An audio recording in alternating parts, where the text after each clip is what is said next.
Hello and welcome to this GDSLab V2024 tutorial 3.1.12, importing a GDSLab V2 calibration file.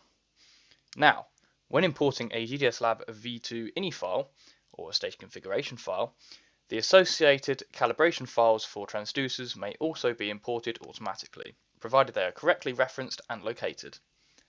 This process ensures that the specific calibration settings for each transducer, such as full-scale sensitivity and serial numbers, are applied seamlessly during the configuration import. So first, you would have already imported your GDSLab V2 ini file. If you don't know how to do that, we do currently have a video on that, which is section 3.1.2. So go ahead and check that out if this doesn't make sense to you. Now, as mentioned, I have already imported a GDSLab V2 ini file, and it has come up with this. And now I've got my transducers here. So what I'm going to do is click on this little settings icon, then it brings up this window here. So I'm currently editing the transducer cell pressure 1, and as you can see, it comes up with our device information and our read values, and also calibration. And all of these you can edit manually if you like. So although we have imported the ini file, you can clearly see that this time it hasn't found the calibration file.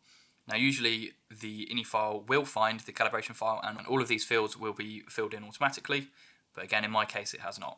So you can then do what I'm about to do if you want a different file for a transducer using this process.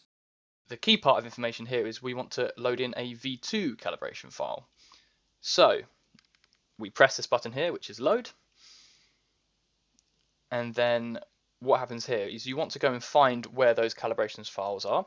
But obviously to do that you need to be able to see them. So at the bottom right you've got a little drop down here and you've got GDS transducer calibration, then you've got a GDSLab V2 calibration. Now that, if you select it, will then pop up with your V2 calibration files that you had saved before. So I'm going to click on this one and open it, and then as you can see it's input the values here. So now I've got a 10 kilonewton actual load with my serial numbers, my transducers, full scale, my number of decimal places used, etc. So it's input this all automatically.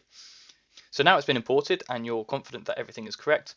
To save it, all you do is click this X button at the top, and then that will be saved, and then these will be reading accordingly.